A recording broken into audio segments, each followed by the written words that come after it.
Yo, what's going on, guys? Crispy Flakes here. So perhaps the biggest move of free agency. I'm not talking, CP3 to the Houston Rockets or Gordon Hayward to the Boston Celtics. We're talking Kyrie Irving is being traded to the Boston Celtics in exchange for Isaiah Thomas, Jae Crowder, Ante Zizic, and also the Nets' first-round draft pick, which very well could be Marvin Bagley Jr. next season, my friends. This trade is definitely, in my opinion, the biggest move of the offseason, which is kind of crazy because, the NBA offseason has been dead for a few weeks now, so we're going to accept that trade.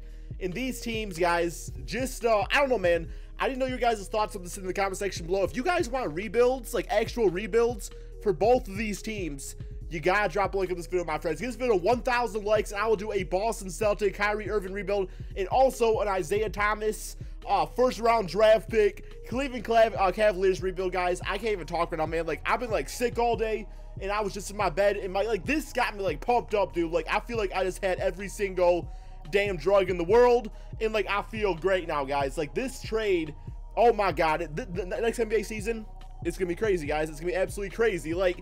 Look at this team. I know Isaiah Thomas is not a one-year deal, but you also got Jae Crowder, who is a good defensive player. This team right here, man, this team can definitely compete with the Golden State Warriors. And if not, it's the perfect situation because they get the first pick overall, assuming the Nets are trash next season, which they probably will be, I'm sure. And you look over here at the Boston Celtics, of course, and they got their man, guys, Kyrie Irving, the point guard of this team.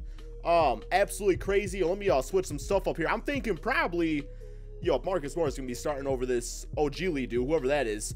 Yeah, guys, even defensively, yes, Isaiah Thomas was a beast and everything. He averaged about 30 points a game last season, but at the same time, it's defensively, I think this helps this team so much more just because Kyrie Irving is taller and whatnot. And the height of Isaiah Thomas definitely was a big deal. Guys, I'm going to simulate the season as we talk some more here. I definitely want your guys' thoughts about this in the comment section below. Man, I'm absolutely geeked up right now. This is absolutely crazy. Let me put on the total view for both teams so we can see both things going on here. But yes, guys, 1,000 likes on this video, and I am going to do back-to-back rebuilds for both of these teams. You see, because, Kyrie Irving, I think because he's only on a one-year deal too, so I assume he probably didn't agree to any long-term extension. But you think about it in this sense, Gordon Hayward, I don't think he has any problem being the second option on this team or anything like that. Oh my god! Once again, though, oh my god, dude, 2K gives no respect to the Boston Celtics. This is absolutely crazy, man. What the hell is going on? This team is so much better than that. What are you doing? What are you doing, Ronnie? This makes no sense, man. Y'all gotta tell Ronnie to fix his simulation up with this bitch or something. I don't know what's going on here. Cavaliers with Isaiah Thomas are doing absolutely crazy. Look at that record right there. But the Boston Celtics, I'm not even gonna pay attention. I'm gonna go over to the Cavaliers, and I'm just gonna talk about the good things about the Boston Celtics and this trade. Because Al Horford, of course, is a third option at this point in his career, and just it allows Kyrie to be the #1 guy. But it's not like Kemba Walker on the Hornets where it's okay, the team is decent. No, he's the #1 guy on a really good team, which is just great because it's got the role players out there that just fit really nicely along him.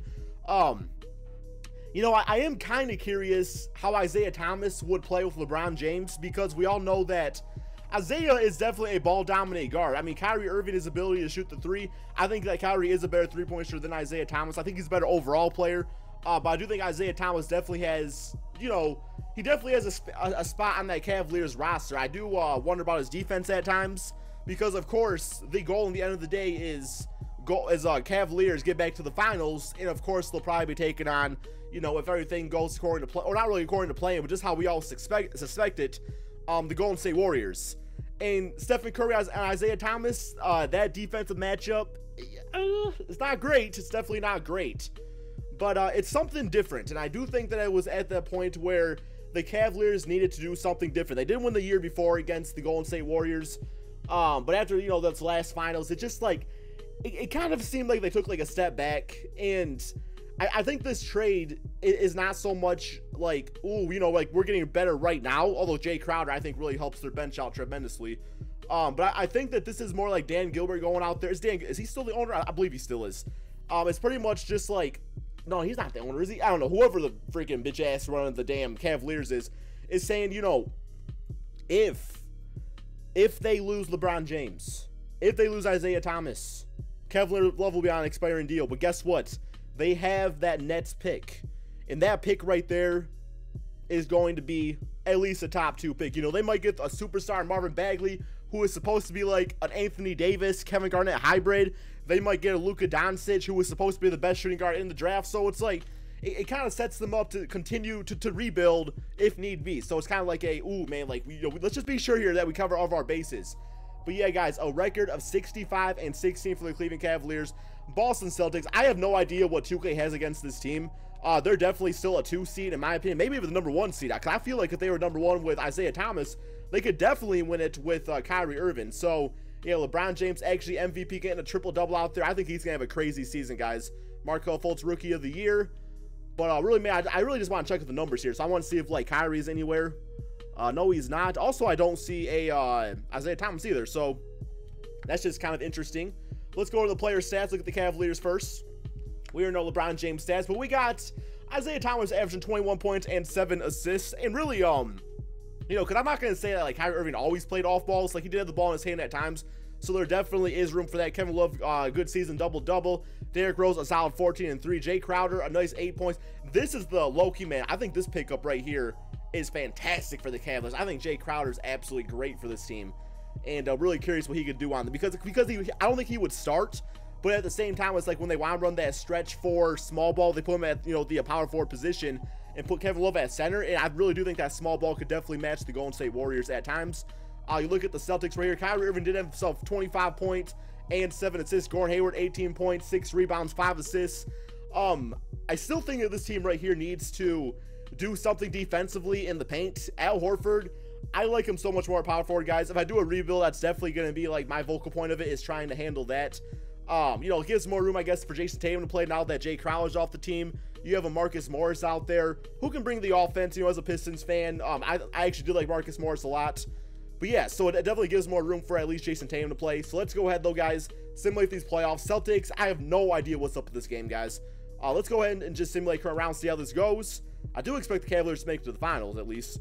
And they do 4 games to 1. But look at that, guys. Denver Nuggets take out Golden State Warriors. So you got to kind of take this with a grain of salt right here. This video is more or less just to talk about, I guess. But look at this, man. 22 and 6 on 10 for 12 shooting.